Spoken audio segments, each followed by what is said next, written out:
अजीज़ तलबा और तालबात, Farooq foundation online school के ज़रिए यकसा नसाब के मुताबिक तालीम हासिल करें।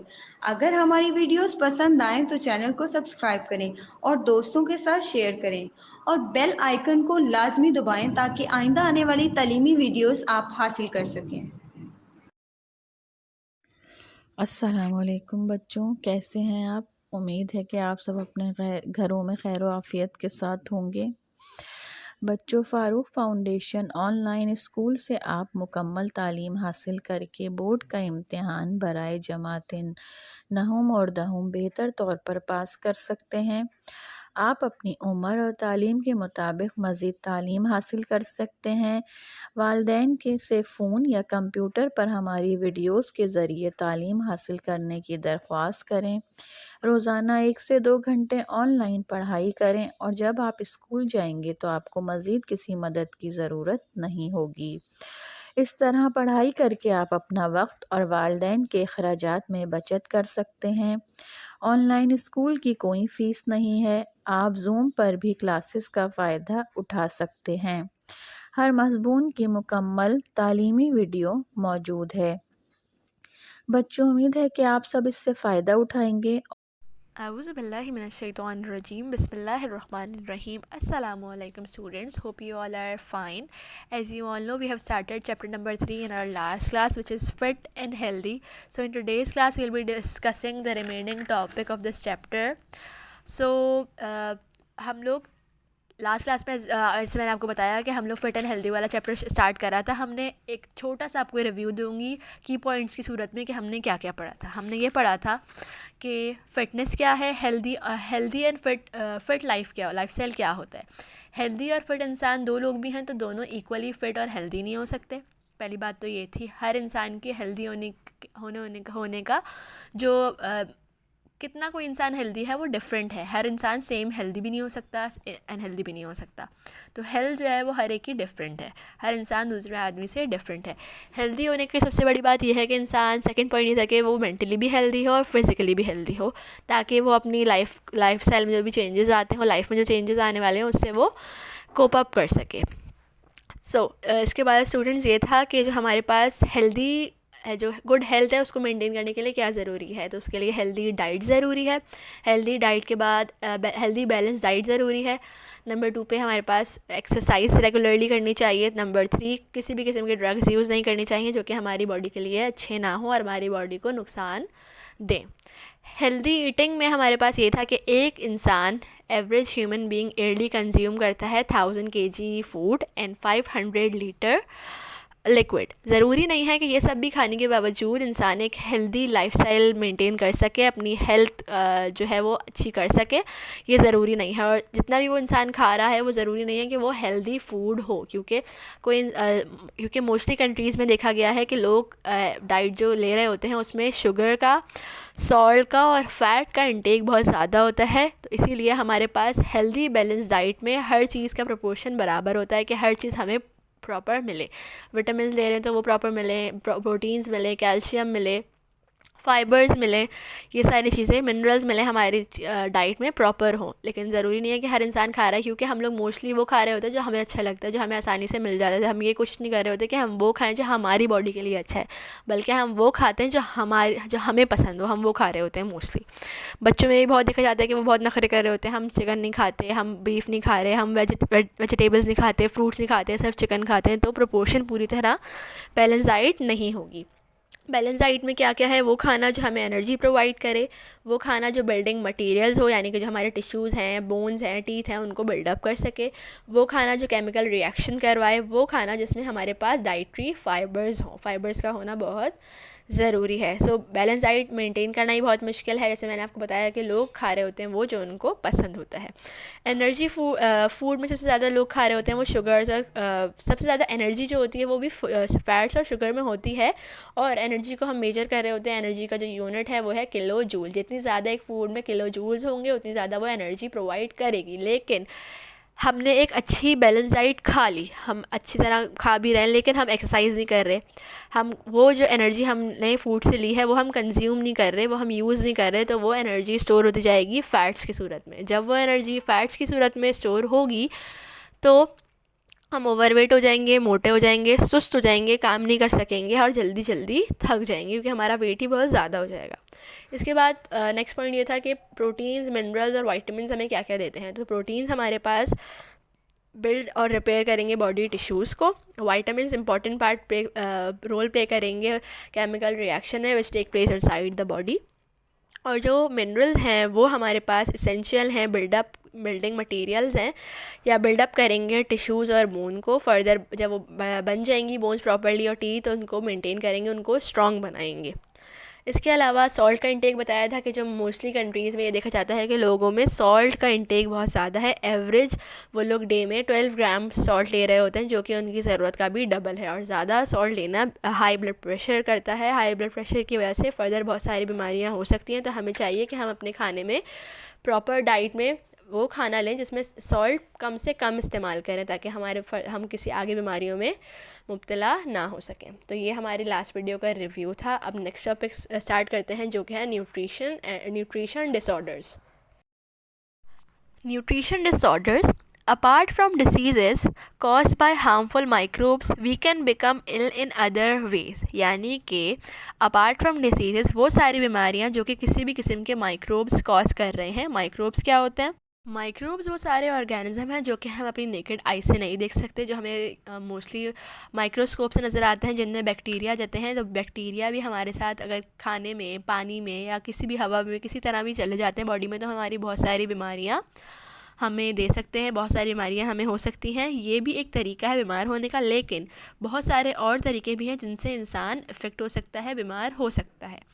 If we eat too much और do not take enough exercise we become fat और ओबेस। यानी कि जब हम बहुत सारा हद से ज़्यादा खाना खाते हैं, जितनी हमारी ज़रूरत भी नहीं है, हम उससे ज़्यादा खाना खाते हैं और फिर उसके ऊपर से हम एक्सरसाइज भी नहीं करते, हम बैठे रहते हैं, चलते फिरते नहीं हैं, किसी किस्म का कोई काम नहीं करते जिससे हमारी जो फूड हमें एनर्जी दे रहा है वो हम यूज़ कर सकें, तो हम क्या हो जाते हैं? ओवरवेट हो जाते हैं, फैट हो जाते हैं, मोटे हो जाते हैं। मोटे होने की वजह से भी मोटा होना भी एक देखा जाए तो एक हद तक बीमारी ही है, क्योंकि जब आप मोटे हो जाते हैं तो पतला होना दोबारा बहुत मुश्किल है। मोटे हो जाते हैं तो हमें ज़्यादा से ज़्यादा खाना खाने की आदत लग जाती है, हम बैठे रहते हैं, खाना खाते रहते हैं और मोटे होते रहते हैं। इसके अलावा हम बिल्कुल भी फ़िज़िकली एक्टिव नहीं होते। हम चलते फिरते हैं तो हम थक जाते हैं, थोड़ा सा चल लेते हैं, थोड़ा सा काम कर लेते हैं, थोड़ा सा भाग लेते हैं तो थक जाते हैं, भागा नहीं जाता, चला फिरा नहीं जाता।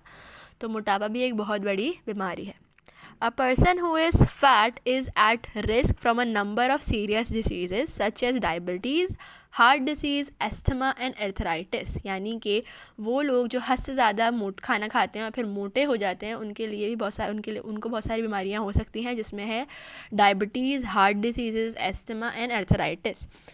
If we eat too little however we became malnourished. यानी कि जब हम अपनी ज़रूरत से भी कम खाना खाना लगते हैं तो वो भी हमारे लिए बहुत बुरा है, क्योंकि हमारे जो न्यूट्रिएंट्स हैं, हमारे न्यूट्रिएंट्स कम हो जाएंगे तो हम जल्द वीक हो जाएंगे। जब वीक हो जाएंगे तो कोई भी बैक्टीरिया या कुछ भी हमें थोड़ी सी भी बीमारी हमारी तरफ छू के गुजरेगी तो हम बहुत ज़्यादा वो हम पे इफ़ेक्ट करेगी और हम बहुत ज़्यादा बीमार हो जाएंगे और हमारे अंदर सलाहियत नहीं होगी कुछ भी काम करने की, चलने फिरने की, हम कमज़ोर हो जाएंगे।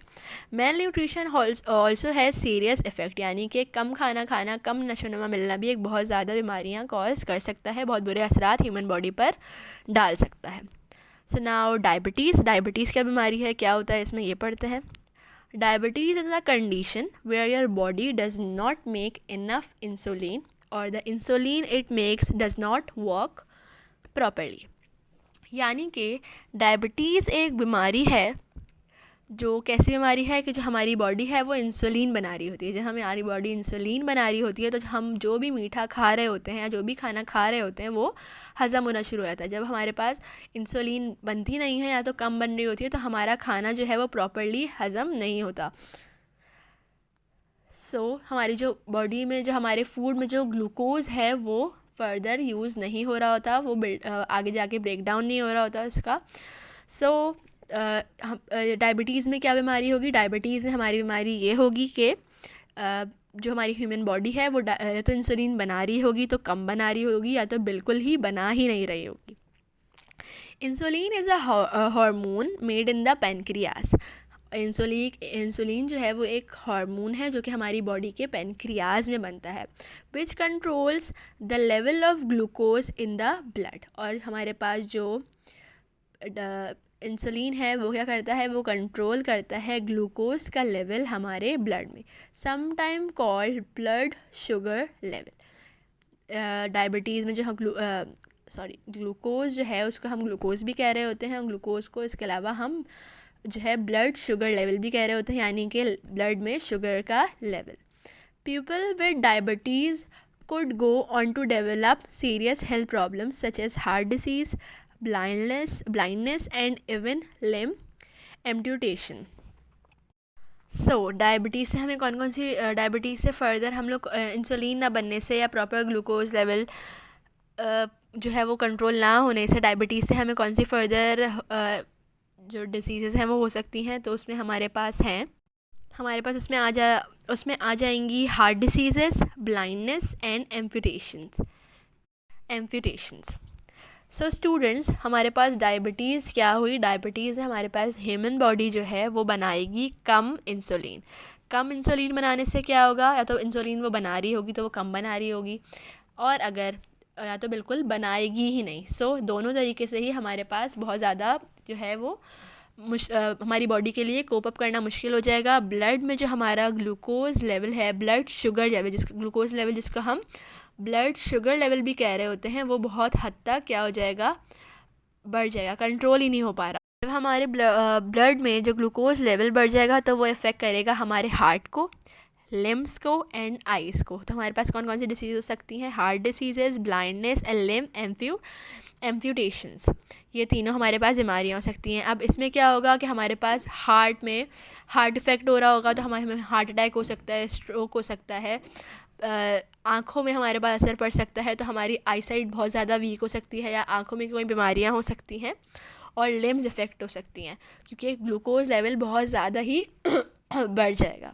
और फिर उसके ऊपर कुछ लोग, जैसे कि मैंने आपको पहले बताया कि लोग बहुत ज़्यादा शुगर कंज्यूम कर रहे होते हैं, फ़ैट, शुगर एंड सॉल्ट। जब बहुत ज़्यादा शुगर कंज्यूम करेंगे तो उनकी बॉडी तो बहुत ज़्यादा काम करेगी, जितनी ज़्यादा वो शुगर ले रहे होंगे, शुगर का इंटेक ज़्यादा होगा उतनी ज़्यादा बॉडी जो है वो इंसुलिन बना रही होगी, वो इंसुलिन बनाती रहेगी, वो कोप अप करेगी कि भाई जितना इंसान खाना खा रहा है उसमें जितनी वो शुगर जो है शुगर ले रहा है, वो हम उसके लिए इंसुलिन बना रहे हैं ताकि ब्लड जो ग्लूकोज लेवल है वो कंट्रोल हो सके।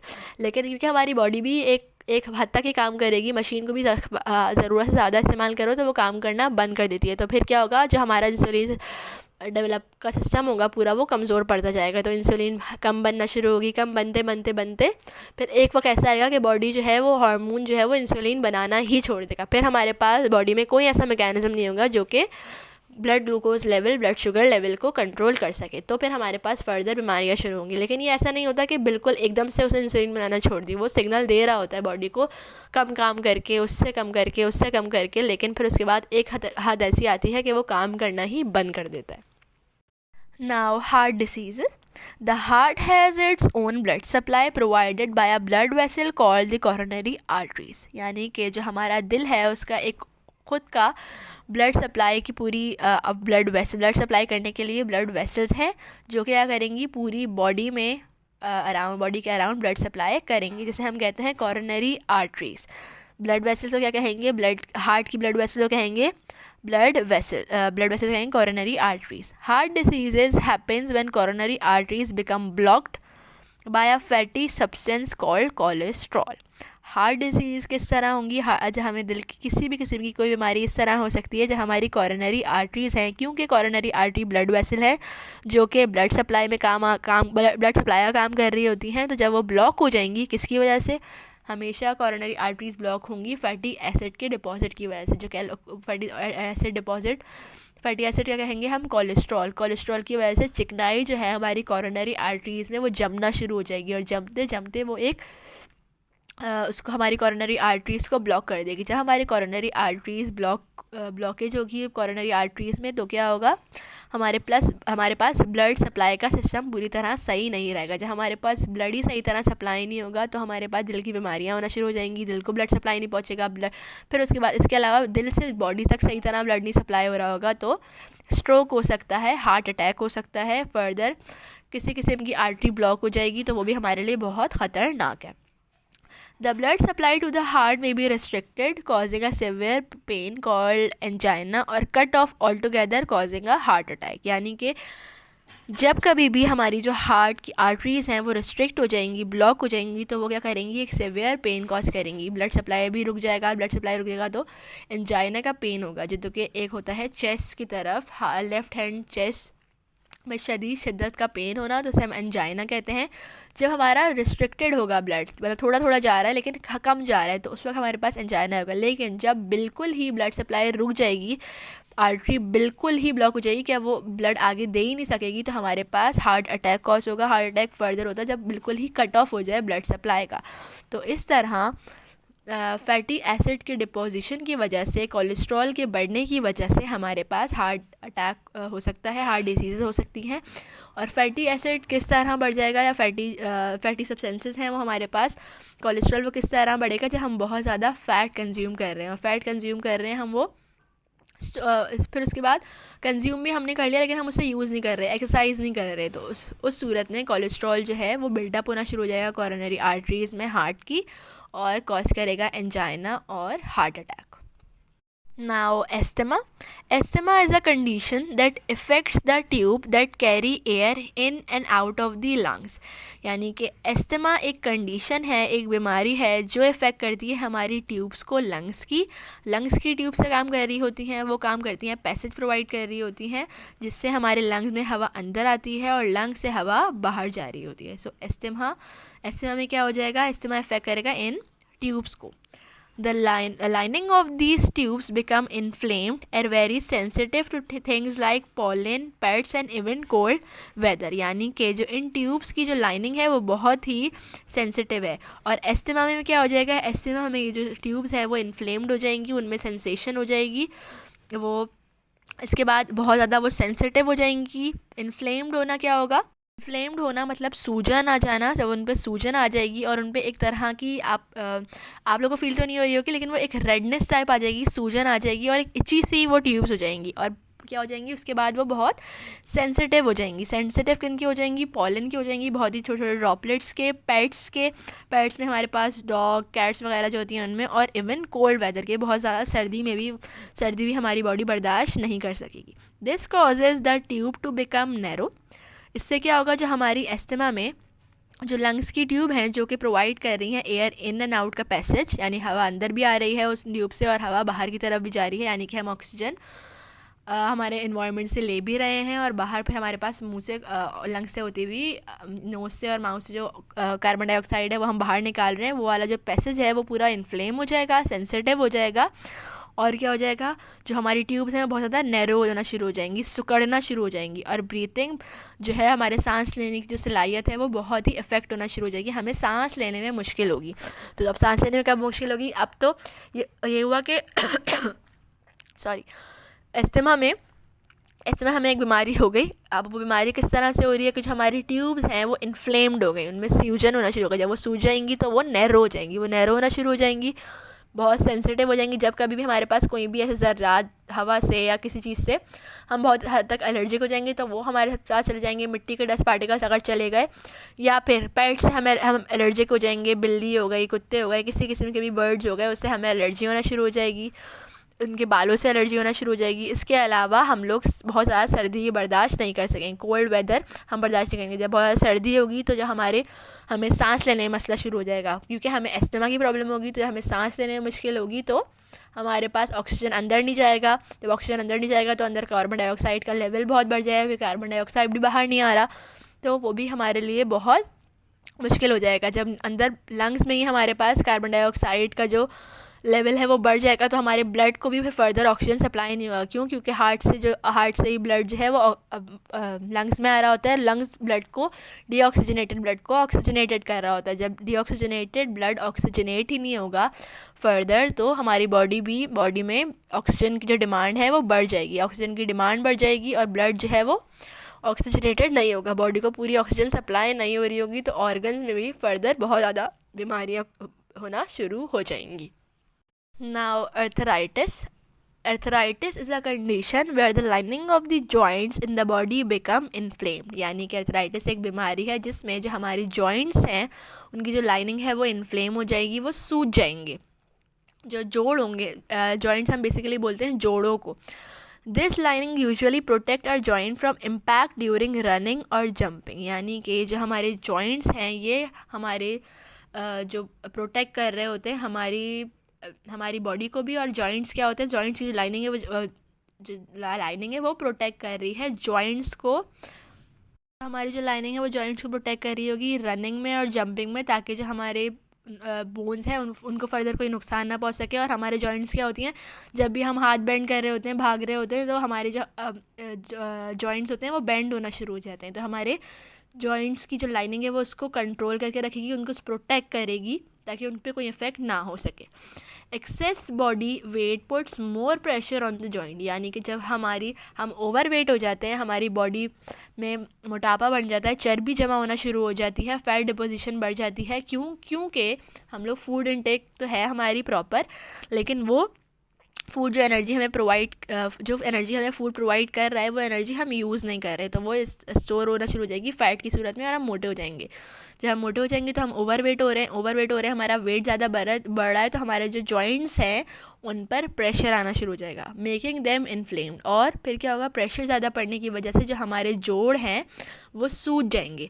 The inflammation causes the joint to swell. यानी कि जो उनकी इन्फ्लेमेशन हो रही है, उनमें एक जलन हो रही है, उन पर प्रेशर पड़ रहा है, वो हमारे जॉइंट्स को हद से ज़्यादा सुजा देंगे और जो हमारे जॉइंट्स हैं वो पेनफुल हो जाएंगे और अकड़ जाएंगे, स्टिफ हो जाएंगे, अकड़ जाएंगे। तो फिर ओवरवेट होने की वजह से जब उनमें सूजन हो जाएगी तो वो मुड़ेंगे नहीं, बेंड नहीं होंगे, उनकी जो कर्व वाली मूवमेंट हो रही है वो नहीं होगी, बेंडिंग नहीं होगी, तो वो आर्थराइटिस है, जो कि बहुत तकलीफ़देह एक बीमारी है। इंसान का चलना फिरना बहुत ज़्यादा मुश्किल हो जाता है। क्योंकि हमारे जो जॉइंट्स हैं वो सूज जाते हैं और तकलीफ़ देने लगते हैं हमें और अकड़ जाते हैं। सो स्टूडेंट्स, आज के हमने वीडियो में हमारे पास रिव्यू था जो हमने लास्ट टॉपिक पढ़े थे। इसके बाद हमारे पास सारे न्यूट्रिशन डिसऑर्डर्स हमने पढ़े हैं कि ज़्यादा डाइट लेने से या बैलेंस डाइट ना होने से या बहुत ज़्यादा ओवरवेट होने से हम पे क्या क्या असर हो सकता है, क्या क्या बीमारियां हो सकती हैं, न्यूट्रिशन से हमें किस तरह डिसऑर्डर हो सकता है, हमारे खाने से हमें किस तरह बीमारियाँ मिल सकती हैं। सो ये हमारा आज के टॉपिक से। नेक्स्ट वीडियो में नेक्स्ट टॉपिक के साथ मिलेंगे। टिल देन टेक केयर, अल्लाह हाफिज़।